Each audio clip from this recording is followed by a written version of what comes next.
이렇게 만나 뵙게 돼서 정말 반갑습니다.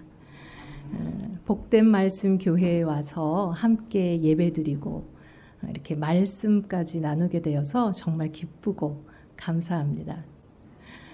목회자들에게 있어서 설교는 언제나 어려운 일이지만은 또 이렇게 다른 교회에 초대받아 와서 설교할 때 굉장히 부담이 됩니다. 물론 하나님의 말씀은 보편적인 진리이기 때문에 어디에 가서 누구를 대하더라도 담대히 선포할 수 있지만 그 성도님 한 분 한 분의 그런 사정 그리고 교회 공동체가 처한 그 상황들을 잘 모른 채 말씀을 전할 때는 목회자들이 살짝 긴장하게 되는데 오늘은 제가 마음이 아주 편합니다.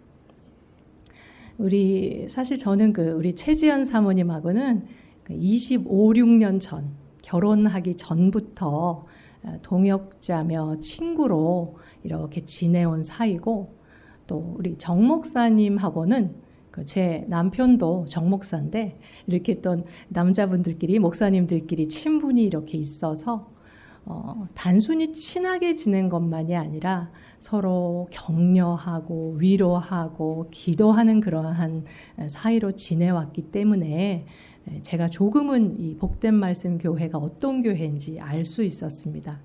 그거는 사모님 목사님이 어떤 교회라고 말씀을 하셔서가 아니라 두 분이 아주 기쁨에 넘쳐서 감사한 마음으로 사역하는 걸 제가 보면서 우리 복된 말씀 교회 성도님들은 한 분 한 분이 참 귀한 분이겠다.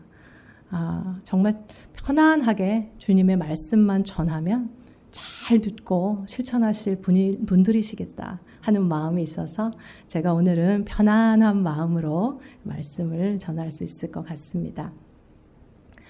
오늘의 말씀은 여호수아의 고별사로 그 내용으로 유명합니다. 주님께서 주변의 모든 원수를 물리치시고 이스라엘에게 안식을 주시고 그래서 시간이 평안하게 흘러가서 여호수아도 나이 많아 늙은 어느 날 여호수아가 모든 이스라엘을 불러 모아서 하는 이야기가 주 내용입니다. 여호수아는 먼저 과거를 회상하면서 하나님이 어떻게 큰 일들을 이루어 오셨는지를 기억합니다. 아브라함부터 시작해서 모세와 그 출애굽의 사건들 그리고 가나안 왕들과 싸워서 이기고 그 땅을 정복한 것. 그래서 오늘날 자신들이 애쓰고 수고하지 않았음에도 밭과 집을 소유하며 평안하게 살고 있는 그 행복을 그 은혜를 상기시킵니다. 그런 후에 그가 마지막으로 간절하게 이야기하는 것은 지금부터는 주님만 경외하고 온전하게 진실하게 주님만을 섬기라는 명령입니다. 다른 신들을 다 버리고 주님만 섬기라고 촉구합니다. 그리고 나서 우리가 잘 알고 있는 말씀, 우리가 외우기도 하는 그 말씀, 오직 나와 내 집은 여호와만 섬기겠노라 선언합니다. 그러자 백성들이 그러겠다고 하나님만을 굳건하게 섬기겠다고 대답합니다. 정말 이들이 여러 가지 역경을 거쳐서 이렇게 왔는데 아주 웅장하고 멋진 대단원의 막이 내려지는 것처럼 보입니다. 말 그대로 해피엔딩이죠. 그런데 조금 이상합니다.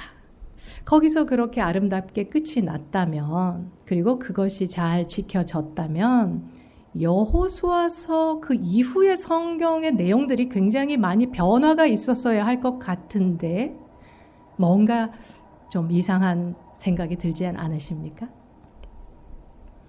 그렇죠. 우리가 다 알고 있습니다.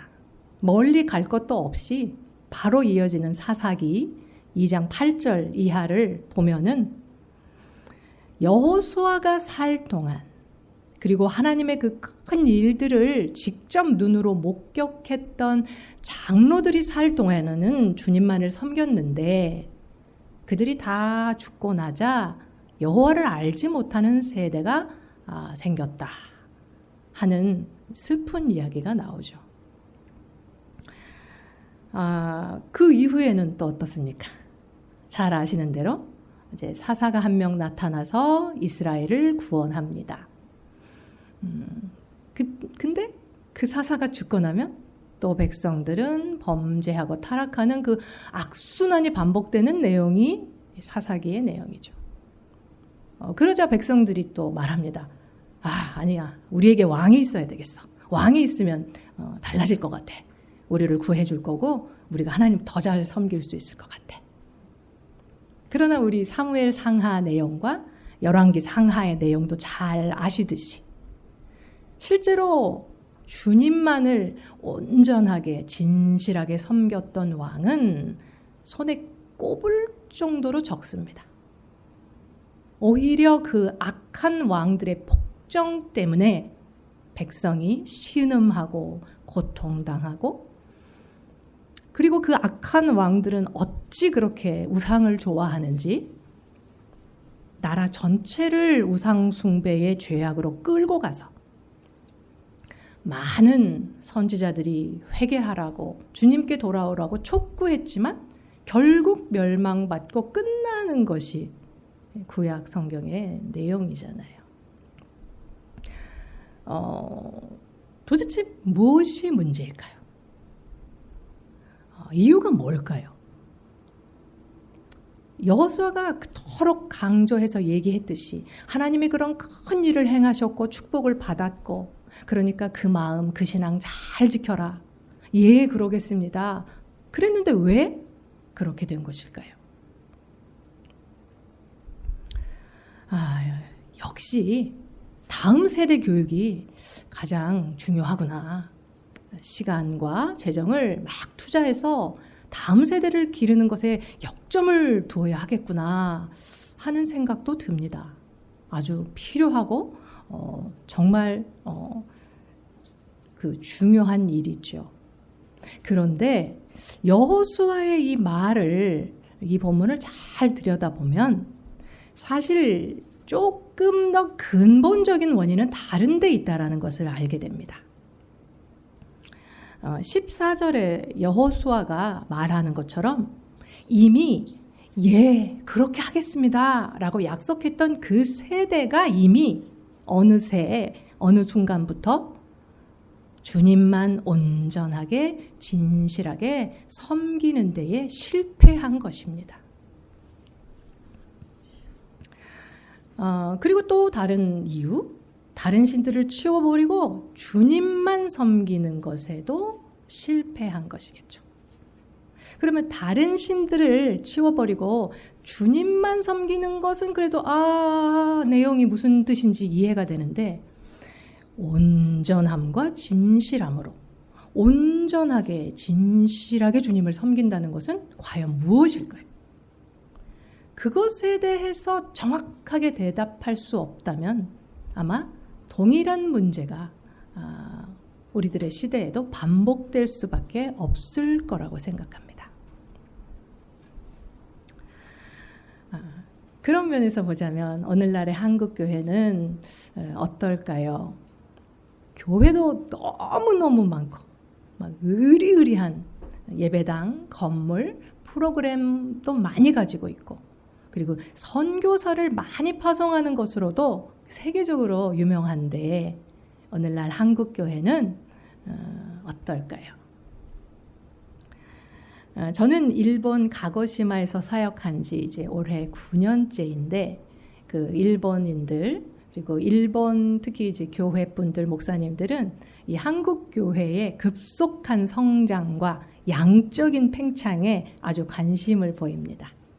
이름만 대면 알만한 어떤 교회 이름, 그리고 이제 유명한 목사님들의 이름을 막 거명하면서 저에게 이것저것 질문을 하는데 저는 사실 조금 조심스럽습니다. 왜냐하면 온전하게 진실하게 주님만을 섬기는 것, 주님만을 섬기는 교회는 교회의 크기나 규모 그리고 담임 목사의 유명세와 반드시 비례하지 않는다는 것을 알고 있기 때문입니다. 일본에도 의외로 교회가 많습니다. 약 150년 전에 각국 서양의 선교사들이 들어와서 각 교단별, 교파별로 예배당을 짓고 교회를 세워나갔는데 스탠드 글라스, 오르간 아주 화려한 것들을 잘 갖춰 놓았습니다. 단지 사람이 없습니다. 목사도 없습니다. 목사가 없어서 목사 없이 그냥 성도님들만 힘겹게 예배를 이어가는 교회가 상당수 있습니다. 근데 무엇보다 수가 중요한 게 아니라 복음의 그 생명력, 복음의 활동성이 아주 미약합니다. 제가 보기에 일본 교회는 조용히 자신들끼리만 이렇게 모여서 근근히 명맥을 유지하고 있는 것처럼 보입니다. 일본은 야오요로츠노 카미의 나라라고 해서 번역을 하면 한국에서는 800만의 신이 있는 나라다 이렇게 말씀들을 하시는데 정확한 번역은 800만이 아니라 셀 수 없는이라는 뜻입니다. 시간이 걸려도 800만은 셀 수는 있는데 셀 수 없는 신이 있는 나라입니다. 일본인들은 어디에나 다 신이 있고 그리고 그분들은 이제 사람이 죽으면 신이 된다고도 믿고 하여튼 그렇게 잡다한 종교성 안에 살고 그게 문화로 완전히 자리 잡아서 견고한 사고 체계로 자리 잡아서 하나님만 믿는다. 하나의 신만 섬긴다라는 그 개념을 이해할 수 없습니다. 그들에게 그것은 아주 이상하게 보이는 일입니다. 마치 예전 로마 시대에 황제가 살아있는 신이고 모든 만물에 신이 깃들어 있다고 숭배했던 그것과 아주 비슷합니다. 그러니까 일본에서 유일하신 하나님, 부활하신 예수 그리스도만을 믿는다. 다른 신을 치워버린다라는 개념은 그런 일은 아주 요원한 일입니다. 그런데 한국 교회는 외형만 본다면 그 부분에 있어서는 성공적인 것처럼도 보입니다. 우상 숭배하지 않으려는 그런 노력들이 각 교회들에게 있고 다른 신을 다 치워버리고 주님만 섬기자 하는 그 흐름이 분명히 있죠. 열심히 기도하고 말씀 읽고 공부하고 각종 예배, 집회, 모임도 많고 기독교 관련 콘텐츠들이 넘쳐날 정도로 많습니다. 일본에서 사역하고 있는 저로서는 너무너무 부러운 일입니다. 여러분 복된 말씀교회 작은 교회라고 하시죠? 일본에서는 중형교회입니다. 정말. 그런데 한국 교회도 가만히 들여다보면 역시 주님만을 온전하고 진실하게 섬기는 일에 실패하고 있는 부분이 있는 것처럼 보입니다. 특히 일본처럼 다신론적인 나라가 아님에도 불구하고 맘몬이라고 하는 돈과 재물의 신이 아주 위세를 떨치고 있는 것처럼 보입니다. 얼마 전에 그 세계 주요 선진국들을 이렇게 조사를 한번 한 적이 있습니다. 당신의 인생에 있어서 가장 가치를 두고 있는 것은 무엇입니까? 무엇이 당신을 행복하게 합니까? 라는 그 설문을 했는데 대부분의 나라들이 가족, 친구, 건강을 제1순위로 뽑았습니다만 한국은 1순위로 돈을 뽑아서 너도 나도 사실 새삼스럽게 충격을 받은 적이 있었죠. 물론 돈의 유익성을 저도 압니다. 우리 모두 다 아시죠? 그리고 돈이 주는 행복감도 압니다. 돈 자체가 나쁘거나 돈을 많이 버는 건 나쁜 일이라고 말씀드리는 게 아닙니다. 하지만 사람들은 알까요? 그 돈이 가지고 있는 힘을, 돈을 다스리고 지배하지 않으면 그 돈이 자기를 지배해버리는 그 무서움에 대해서 과연 알고 있을까요? 저는 교회 안에나 교회 밖이나 많은 분들을 만나고 있지만 이상하게 돈이 많으면 많을수록 오히려 돈에 대해서 충분하다. 저는 이 정도면 됐어요 하고 말하는 분을 한 번도 만난 적이 없습니다. 성경은 오히려 돈의 위험성을 계속 경고하고 있습니다. 가난한 자들이 복이 있고 하나님 나라는 그런 자들의 것이다라고 일관되게 이야기하고 있습니다. 그러면 어떻게 해석하면 좋을까요? 그거는 영적인 의미고 그래도 우리가 이 세상 살아갈 때는 돈도 좀 있어야 하고 여유가 있어야 하고 그게 복받은 증거지 라고 혹시 생각하십니까?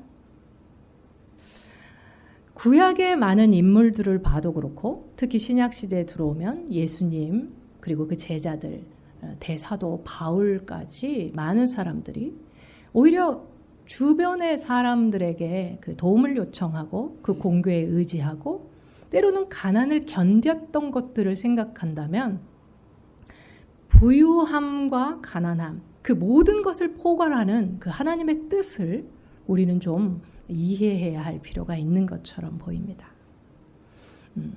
그러니까 한국은 한국대로, 일본은 일본대로, 그리고 우리 자신 개개인은 개개인대로 뭔가 나름의 이유가 있어서 주님만을 온전하게 진실하게 섬기고 있는데 실패하는 부분이 있다는 것을 알게 됩니다.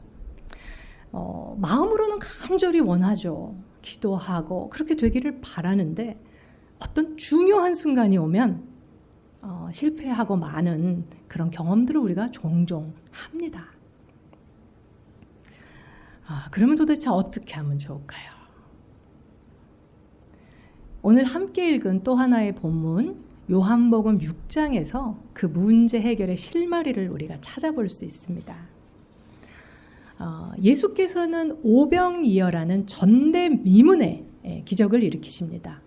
물고기 2마리와 떡 5개로 남자만 5,000명 그 이상의 군중을 먹이십니다. 떡을 먹고 배부른 사람들은 이렇게 말하죠. 우리에게 그 떡을 항상 주십시오. 그런데 예수께서는 사람들이 알지 못할 말씀을 하십니다. 예수께서는 당신 자신이야말로 생명의 떡이라고 말씀하십니다. 예수님은 당신 자신이야말로 하늘에서 내려온 떡이고 당신의 살을 먹고 당신의 피를 마시는 자만이 영생을 얻을 수 있다고 말합니다. 당시 많은 사람들이 예수를 따랐습니다. 멀리에서부터 예수를 따라왔고 예수께 많은 것을 기대했습니다. 그렇지만 그 많은 군중들은 사실 예수를 알고 그분이 누구신가를 알고 그분만을 온전히 따르는 데는 실패했습니다. 예수의 그 초월의 능력으로 떡을 먹은 사람들은 그 능력으로 그걸로 항상 떡을 얻기를 바랐을 뿐 예수님이야말로 이분이야말로 하나님의 보내신 거룩하신 자구나 알아가지 못했고 떡을 얻을 수 없다면 언제라도 등을 돌릴 수 있는 사람들이었습니다. 만약에 예수님이 아니라 다른 누구라도 떡을 그렇게 주는 사람이 있었다면 거기를 따라갔을 것입니다. 유대인들은 어떻습니까? 오늘 읽은 것은 부분이고 6장 전체의 내용을 잘 아시겠지만 유대인들은 자기들이 가진 지혜와 자기들의 경건 때문에 예수님의 그 말씀을 받아들일 수가 없었습니다. 자신들의 이해, 자신들의 논리, 자신들이 생각하고 기대하는 그리스도의 모습이 아니었기 때문에 예수를 대적하고 마침내 죽이게 됩니다. 심지어 제자들 중에서도 이 말씀은 어렵다 하면서 떠나가고 다시 같이 다니지 않았다는 말씀을 보면은 참 가슴이 아픕니다. 예수냐 떡이냐, 예수냐 자신들의 경건이냐, 예수냐 다른 어떤 것이냐, 이것은 우선순위를 좀 정하십시오 이런 얘기도 아니고, 적당히 적절하게 타협해서 둘 다를 취할 수 있다는 얘기도 아니고, 온전하다라는 의미는 통째로 그것만이라는 의미잖아요. 예수님만 택하라는 얘기입니다. 그랬을 때 그 뒤에 뭐가 올까? 그랬을 때는 축복이 오겠지. 그런 것조차 생각하지 않고 그저 예수만 선택하라는 것입니다. 쉬운 얘기가 아니죠. 그래서 예수께서는 물으십니다. 제자들에게. 너희도 가려느냐? 그러자 12 제자가 대답합니다. 영생의 말씀이 주께 있사오매 우리가 어디로 가겠습니까? 우리가 주는 하나님의 거룩하신 자이신 줄 믿고 알았습니다. 이렇게 대답합니다. 그러나 그렇게 대답했던 제자들도 연약한 사람들이었습니다. 아시다시피 나중에 후에 성령이 내려오시기 전까지 그들도 동일하게 미숙함과 어리석음을 반복한 것을 알고 있습니다. 그러나 그 옛날 그들과 우리 동일한 그 연약함 속에 쌓여 있지만 예수야말로 생명의 떡이시고 그분의 말씀만을 온전하게 따르는 것이야말로 생명을 살린다. 거기에 생명이 있다라는 것을 붙들고 때로 실수하고 때로 실패하면서도 그 믿음을 고백하며 지켜온 신앙의 선배들이 있었고, 그리고 여기 있는 우리도 그것 때문에 몸부림치고 발버둥 치니까 신앙들이 전수되어 내려오는 것이죠. 무엇이 나를 살게 하는가? 도대체 인생의 의미는 뭔가? 그것은 예수야말로 하나님의 보내신 거룩하신 자이심을 믿는 것, 그 대답으로부터 시작합니다. 그냥 비유적인 표현이 아니라 예수야말로 생명을 주시는, 생명을 살리는 떡이심을 믿는 것입니다. 어찌 보면 지금은 너무 우리가 부요해서 매일의 떡을 위해서, 매일의 양식을 위해서 기도하는 것이 줄면서 예수야말로 생명의 떡이다, 그 떡을 주십시오 라는 마음이 약해졌는지도 모르겠습니다. 예수를 믿고 생명의 떡으로 구하는 것은 예수를 믿다가 고난이 생겼을 때 어디 다른 데 가서 기웃거리지 않는 것, 그냥 말씀 앞에 머물고 내 모든 것을 거는 것, 그렇게 온전한 그리스도 예수의 말씀을 온전하게 믿고자 애쓰는 것, 그것이 우리가 가져야 될 믿음이겠죠. 지지난주가 우리 복된 말씀 교회 설립 1주년이었죠. 저도 페이스북에서 이렇게 봤는데 조 목사님이 사진 올려주셔서 여러분들이 이렇게 환하게 웃고 있는 그 모습을 보고 저도 너무 기쁘고 감사했습니다. 함께 해온 지난 1년 아마도 아슬아슬한 순간도 있었고 힘든 순간도 있었을 줄 압니다. 그런데 무엇이 여러분을 오늘 여기까지 오게 했을까요? 두말할 필요도 없이 하나님의 말씀, 하나님의 복된 말씀 때문이었겠죠. 대부분 목사님들이 이렇게 교회를 개척하시면은 교회 이름을 뭐라고 해야 될까 되게 고민을 하는데 정 목사님은 바로 복된 말씀 교회 이렇게 딱 지으시더라고요. 아마 이제 그 전에 여러 개 것들을 생각하셨겠지만, 근데 그 교회의 이름이라는 것은 그 교회의 정체성, 비전, 그리고 우선순위, 나아가야 할 길을 보여주죠. 그러니까 복된 말씀 교회는 무엇보다 하나님의 말씀, 그것만 따르고 순종하겠다. 주님만을 따라가겠다. 그거야말로 가장 복된 것 아닌가 하는 것들을 고백하는 목사님, 성도님들의 교회라고 생각합니다. 장차는 우리 복된 말씀 교회가 다양한 연령층의 다양한 사회 구성원의 여러분들이 찾아오는 그런 교회가 되기를 바라고, 그래서 예배 시간에 내가 반주를 하겠다고 서로 나서는 그런 모습이 되었으면 좋겠고, 그리고 이제 어린이들, 젊은이들도 생기고 부교역자님들도 오셔서 각 부서 예배도 활발해지고, 그리고 지역사회 봉사도 할 수 있는 그런 교회가 되기를 바랍니다. 그렇게 될 겁니다. 그러나 그것은 주님만을 따르는 그 삶에서 오는 결과이거나 열매이지, 생명을 살리는 것은 말씀. 묻지도 따지지도 않고 그 말씀에 자신을 온전하게 맡기는 믿음인 줄 압니다. 그런 교회의 크기나 규모가 아니라 온전하게 주님을 섬기는 교회가 선교할 수 있습니다. 제가 9년째 지금 일본에 있으면서 다양한 교회와 다양한 성도님들을 이렇게 만나왔는데요.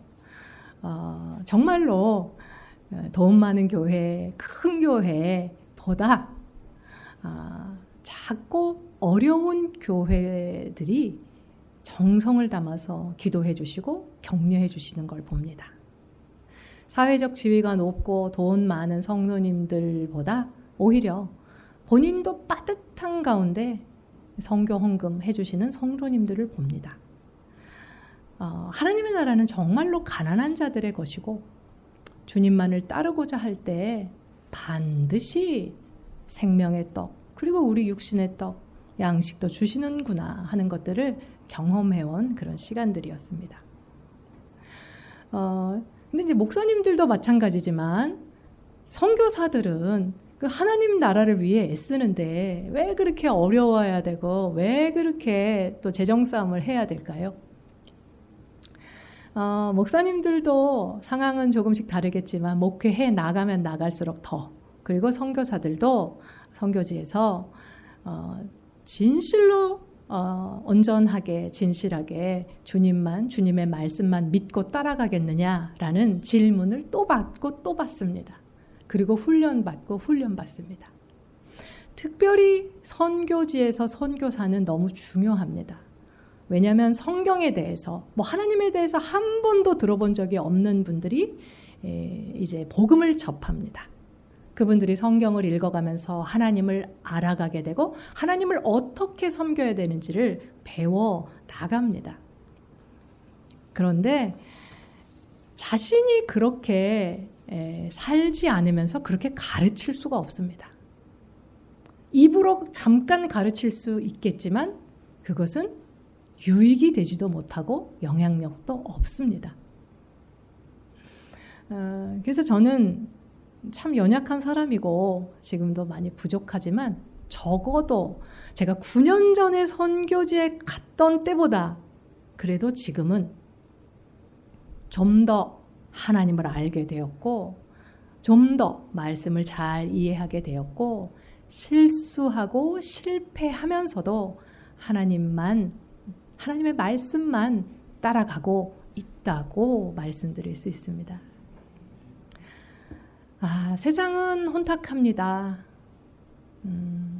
사람들은 돈을 사랑하고 자기를 사랑하고 그리고 하나님을 믿는 자들을 조롱하고 비웃습니다. 그리고 교회 안에도 세상 풍조에 휘말려서 흔들리는 분들이 있습니다. 그러나 하나님만을 섬기려고 하는 사람들, 어떻게 하면 주님을 진실되게 온전하게 섬길 수 있을까 고민하는 사람들이 있는, 성도들이 있는 교회들은 자라갈 것이고 흔들리지 않고 뿌리를 내리며 이 사회의 그늘이 될 것입니다. 그래서 우리 매주 모이는 이 주일 예배가 너무 귀하죠. 우리가 흔들리고 휘청한 것 같지만 주일 와서 주의 말씀을 듣고 거기에 소망이 있음을, 생명이 있음을 알고 다시 어제까지의 모든 일을 잊어버리고 우리에게 실망하지 않으시고 괜찮다 하면서 등 두드려 주시는 하나님 기뻐하면서 다시 나가는 것이죠. 그래서 우리 복된 말씀 교회 이렇게 귀하게 모인 분들, 주님께 의탁하면서, 말씀에 의탁하면서 온전하고 진실함을 가지고 주를 섬겨 나갈 때에 또 그 영향력들이 이 광주 시내에 퍼져나가고, 그런 과정에서 이렇게 코로나 이후에 주춤해진 선교도 다시 활기를 띠기 바랍니다. 선교사들이 여러 어려움 속에서도 참된 복음을 잘 전해 나갈 수 있도록 기도해 주시고, 그리고 꼭 한번 가고시마에 오셔서 함께 기도해 주시고 섬기는 기회가 있으면 좋겠습니다. 다른 선교사님들도 또 이렇게 방문하시겠지만 제가 1순위로 그래서 나와 내 집은, 우리 교회는 하나님만 섬기겠다, 진실되게 온전하게 주님만 따라가겠다 라고 고백하는 우리 복된 말씀 교회, 그리고 성도 한 분 한 분 되시기를 진심으로 바라고 기도합니다. 기도하겠습니다. 아버지 하나님, 감사드립니다. 우리 복된 말씀 교회, 우리 성도 한 분 한 분이 주님만을 따라왔고 진실되게 온전하게 주님의 말씀을 따라 살려고 노력하는 그 많은 몸부림 속에 여기까지 이르게 하셨습니다. 우리가 때로 실수하고 우리가 때로 실패해도 전혀 문제가 되지 않는 것은 그리스도 예수의 부활하심으로 말미암아 우리에게는 늘 새로운 기회, 새로운 창조의 문이 열려 있기 때문입니다. 하나님, 그래서 지금부터도 이 세상이 어떻게 돌아가든지 다른 교회가 어떠하든지 그저 마음을 모아 주님만을 올곧게 따라가는 복된 말씀 교회 되게 해주십시오.